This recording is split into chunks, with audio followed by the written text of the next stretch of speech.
fed up eating the same boring chicken dishes?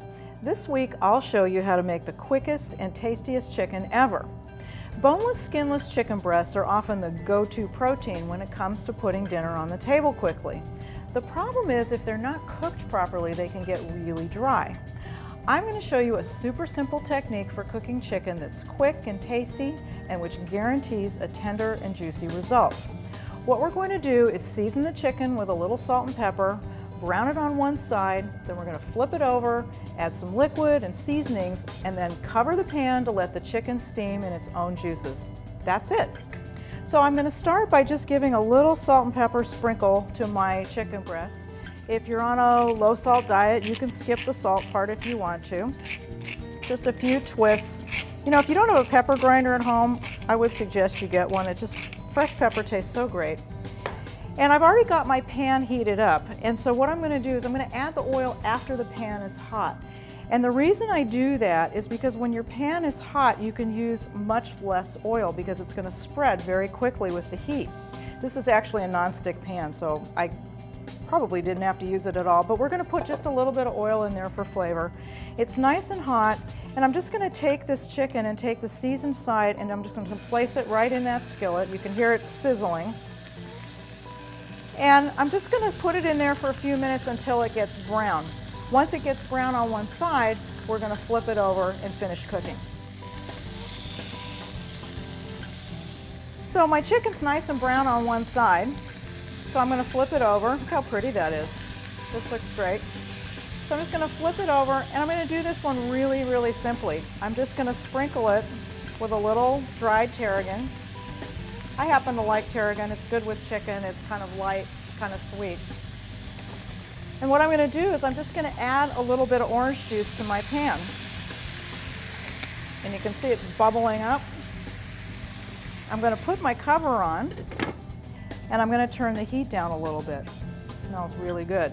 And one of the things I want you to notice is that the steam is collecting on the lid and it's dripping back down onto the chicken. And that's really the secret to this recipe for keeping the chicken moist. Because if you put your chicken in the broiler or you do it on the grill, all that moisture is just evaporating away and it's just making your chicken dry.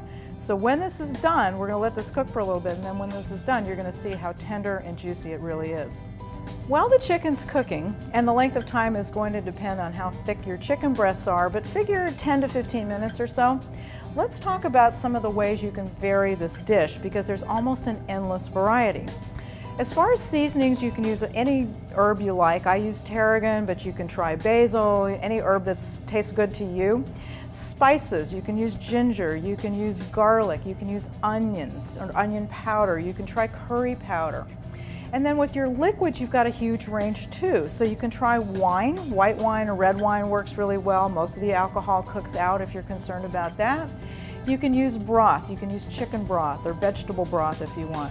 Fruit juices work really well. I used orange juice. You can use lemon juice. You can use lime juice. I've done it with pomegranate, which makes a really delicious kind of a sweet glaze on the chicken.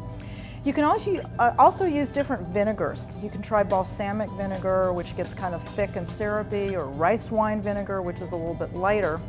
The other thing you can do is if you're going to use these chicken breasts in other dishes, let's say you're going to put it into a salad and you don't want a lot of seasoning, you can just cook it with a little water or broth, and then you can add the seasonings later when you're finishing up your dish.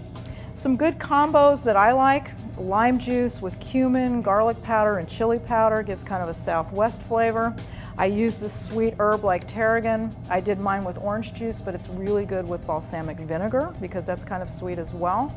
You can also try some ground ginger and then glaze it with a little bit of rice wine vinegar and a little bit of soy sauce. You can also check out the discovergoodnutrition.com website because I've posted a detailed recipe for the chicken and some other recipe suggestions. Now that my chicken is cooked all the way through, this is the last step, but this is the really important part. So I'm going to take the lid off, and I'm going to take the chicken pieces out for a minute. I want you to notice too that I'm putting these on a clean plate. One of the things you want to be really careful when you're cooking poultry or cooking fish is that you don't do what they call cross-contamination. You don't want to put it back on the cutting board where you had the raw chicken. I'm going to just turn the heat back up a little bit, And I'm for just a minute, I'm going to stir what's left of these pan juices just to let it cook down just a tiny bit. It's going to thicken and evaporate just enough so that I'm going to be able to glaze the chicken with it. And that's pretty good, right about there. I'm only left with a couple of tablespoons of liquid in my pan, but believe me, it's really, really flavorful. So I'm just going to turn this off. And then the last step, I'm going to just put my chicken back in here for a minute. And I'm going to just kind of flip it over and just coat it a little bit with this delicious, delicious glaze. It's so pretty. And that is it.